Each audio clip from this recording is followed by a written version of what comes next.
Okay, raise your hand. Anybody have parents, family members that have to travel long distances to go to work? Quite a few. How do you feel about that? Do you have any feelings about that? How does it make you feel? Corbin? Do you get bored when you have to wait? No? Brett? Happy Why? because he's always annoying me. Oh, okay. So it gives you a break. Aiden? Stressed out. Makes you stressed? Linda?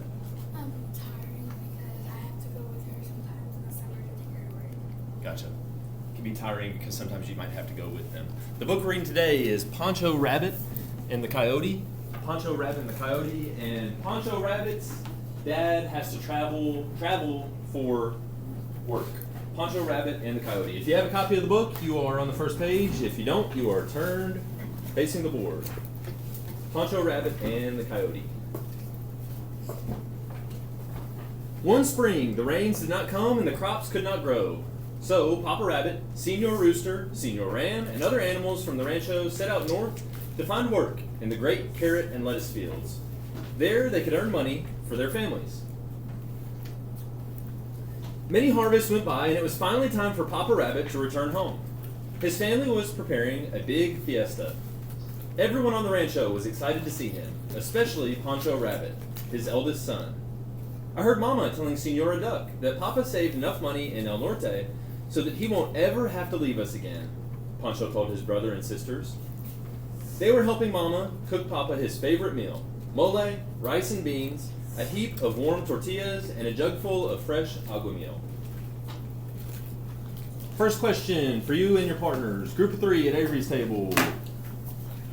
Everybody else, your partner is the person sitting right across from you. How does Poncho feel about his father having gone away? How do you know he feels that way? How does he feel about his father having gone away?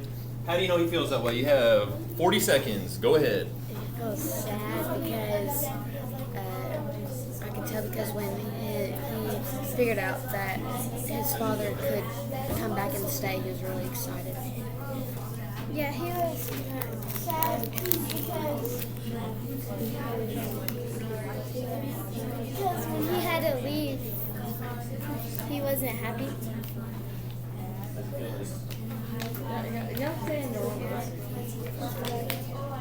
No, because because he feels sad because when he came back. Yeah, he was Time. excited. Like, just happy to see him. It's been a while since we had math testing last week that I've been able to give this reminder.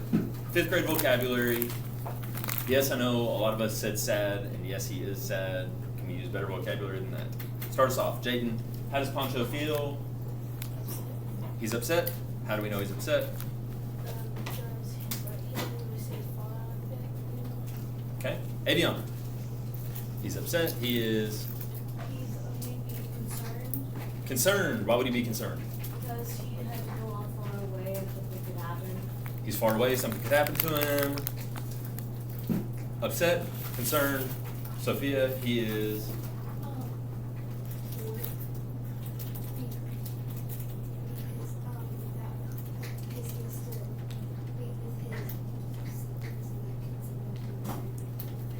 okay, so you have to infer on that one. He has to be with his siblings. We know sometimes we get bored with our siblings. I'll take it. If you have a copy of the book, we're on the next page. If you don't, your turn facing the board. The musicians arrived and began to tune their instruments while Poncho and his sister hung papel picado to decorate the patio. The rabbit's friends from the rancho began to arrive. They listened to the musica. They ate some mole. And they waited and waited, but Papa Rabbit did not appear. He must have had a late start, said Mama Rabbit. Maybe the weather was bad, and he had to find shelter, said Poncho's youngest sister. They waited some more, but still Papa Rabbit was not to be seen. When it was dark, the musicians and the guests said their goodbyes and headed home. Your Papa will certainly arrive by morning, Senora Duck told Poncho and his family. After waiting and worrying long into the night, the Rabbit family finally went to bed. Except for Poncho. I have to find my father, he thought. He packed Papa's favorite meal, mole, rice and beans, a heap of still warm tortillas, and a jug full of fresh aguamiel. He placed it in a mochila to carry on his back and headed out. Poncho followed the stars north. After walking a while, he met a coyote. Good evening, little rabbit. Where are you going? Good evening, Senor Coyote. I'm going north to meet my papa, who's been working in the carrot and lettuce fields, replied Pancho. It'll take you days and days to get there on this trail, replied the Coyote. I can show you a shortcut. That is, if you give me that sweet and spicy mole you have. I smelled it a mile away. Pancho did not wish to give his father's mole away, but he missed him terribly. As long as it gets me closer to Papa, he said, and he let the Coyote have it. We just met the Coyote, but I guarantee everyone has an opinion on the Coyote. With your partner, what's your opinion on the Coyote? Why is that how you feel about the Coyote based on that first interaction? Yeah, he's like using the little board. Yeah, like he's gonna, when he went to get the, whatever it's called, he's gonna like lead him into probably the wrong direction. Yeah. He just trying to like use them just to get food. Yeah. He's gonna keep on going to a pattern and then he has no more food.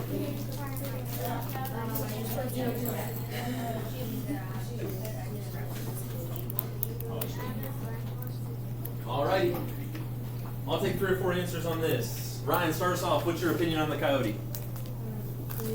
How do you know he's greedy?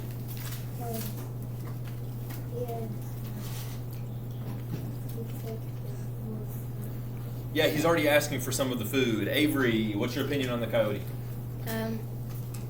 He's just using the little boy for the food. He's using him for the food. Aiden, why? Why can he not be trusted? Don't believe that he actually knows the shortcuts. We know that whenever he takes shortcuts, most of the time it doesn't work out. Chloe, last one. How do you feel about the Coyote?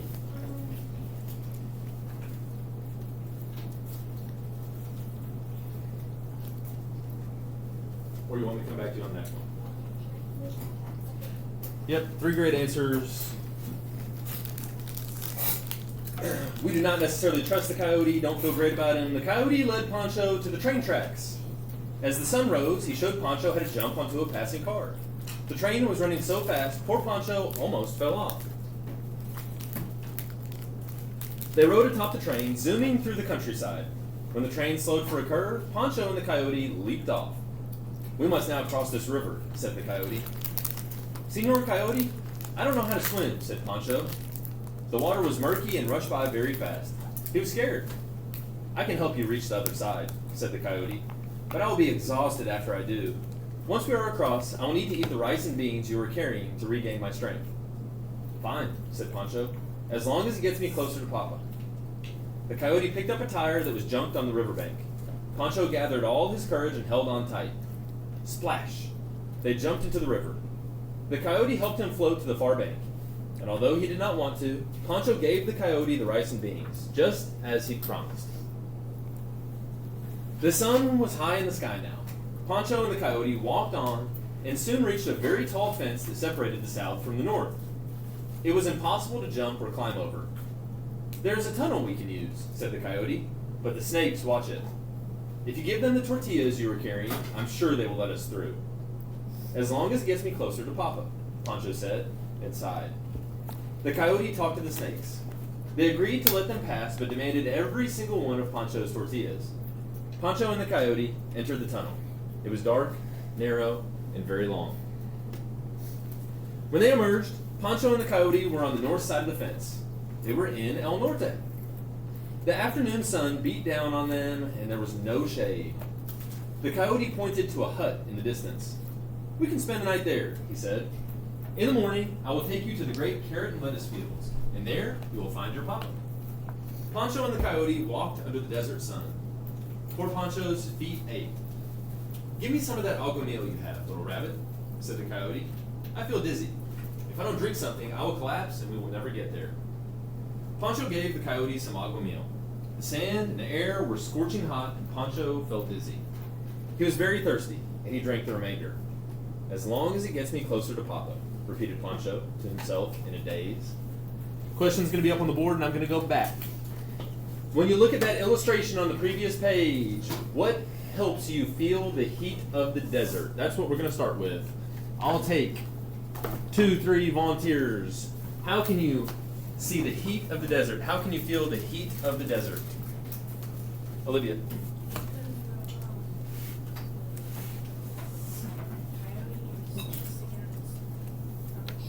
Coyote is sticking out his tongue. We know whenever dogs get hot, they stick out their tongues to cool them off. Yep, to help them breathe. Carter, give me another one. They're sweating, so we must know more. They're sweating. One more. How can we tell that they're hot? Two good ones so far. Coyote has his tongue out. They're sweating. Give me another one. Kensley. Rabbit's ears are down. They're slouched over. There's more. With your partner. What do you think is going to happen to them next? We don't have to answer the coyote part because none of us really trusted the coyote to begin with, so I'm going to leave that part out. What do you think is going to happen to them next? I'll reread part of that page. There was a hut off in the distance, and the coyote pointed to the hut. We can spend the night there. In the morning, I will take you to the great carrot and lettuce fields, and there you will find your papa. What do you think is going to happen next? Make a prediction. You have 30 seconds. Go I ahead. think that the coyote's gonna take the rabbit, to the hut where the coyote lives and his other like family members and friends, and they're gonna eat the rabbit. I think they're probably going to white, I think he might tell Because he the knew like rabbit. the right direction to Yeah. this random hut. Yeah. And I think he might like kind of like get there and like go to sleep, and then like he might like fake like he doesn't want to go anymore, and he might try to like quit on him and make Time. him go by his own way. Time. We had some great predictions based on the ones I could hear. Time to find out. If you have a copy of the book, you're on the next page. If you don't, you turn facing the board. When Pancho and the coyote reached the hut, it was dark. The coyote built a small fire for light and warmth, because at night the desert is freezing cold. I'm so hungry after all that walking, said the coyote. Do you have any more mole, little rabbit? No, Senor Coyote. You ate it all. Any more rice and beans? No, Senor Coyote. You ate them all. Any more tortillas? No, Senor Coyote. The snakes ate them all. There is nothing left, not even a drop of agua meal. In that case, said the coyote, I will roast you in the fire and eat you. With a cry, Pancho leapt for the door. He was the fastest animal back on the rancho, and normally he could outrun the coyote. But he was tired from the long journey. He could not reach the door. He could not reach the window. All he could do was huddle in a corner as the coyote slowly approached. Suddenly, the door was thrown open. Who entered but Papa Rabbit with Senor Ram and Senor Rooster? They soon had the coyote racing outdoors and far away with his tail between his legs. Panchito, mijo, said Papa Rabbit, and he gave Pancho a hug. I thought I would never see you again. A gang of crows attacked us, said Senor Rooster. They took the money and gifts we were bringing back to our families and left us stranded in the desert. We heard your cries for help, said Senor Ram. Your papa recognized your voice. We ran to you as fast as we could. Papa, said Pancho, I'm so happy to find you, and I know the way home. So Pancho led Papa Rabbit, Senor Rooster, and Senor Ram home. When they arrived, there was a big fiesta. There was mole, rice and beans, warm tortillas, fresh agua meal, and musica for everyone on the rancho. Pancho told his brother and sisters about all the dangers he and Papa had faced. Please don't leave us again, said the rabbit children. We were so worried about you. So worried for you. I don't want to leave you, said Papa Rabbit, but the crows took all our money.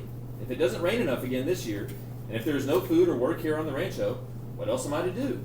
I will have to leave again. And I will come with you, said Pancho. We will all go with you, said Pancho's brother and sisters. Let's hope it rains, said Mama. Pancho's brothers and sisters know that it's dangerous, but they still want to go with their dad if he goes. Why?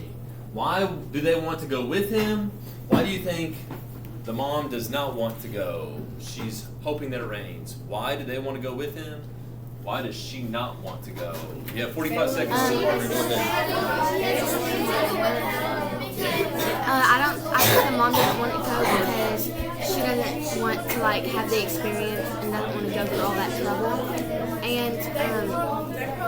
And she probably doesn't want them to go either because she doesn't want the children to get hurt. Yeah, to get hurt.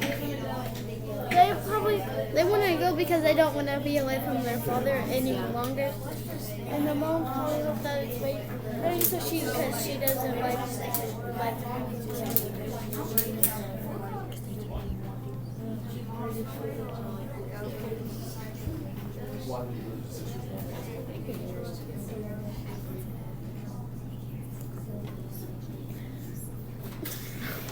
Let's start with the first one. Why do Pancho's brothers and sisters want to go even though they know it's dangerous? They said if he goes back, they'll go. Haney, why do his brothers and sisters want to go? Because they don't want to be like left, and they want to be with him. They don't want to be left again. They want to be with him. Why does Pancho's mom not want to go, Samaria? Probably because she doesn't want to go through all the trouble. She doesn't want to go through the trouble. She doesn't want to go through the danger. She doesn't want them to either. Why were Pancho and his father motivated to cross the border? Why did they want to cross the border? With your partner, 35 seconds. Go ahead. So they Because they wanted to, because they didn't have any food or money, so they wanted to get back to their family and like, because they missed their family and they wanted to make sure everybody was still okay. They wanted to make sure. Yeah. They probably thought of their family. Yeah, Like they wanted to get back and get safe.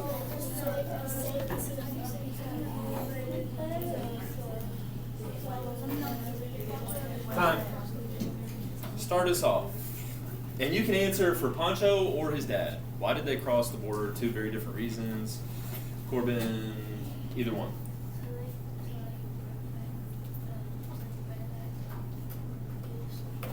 To bring back money, that was Pancho's dad. Why did Pancho cross the border? Jeffrey? They wanted to get safe. They wanted to get safe. To get his dad back. To get his dad back safely. Yep.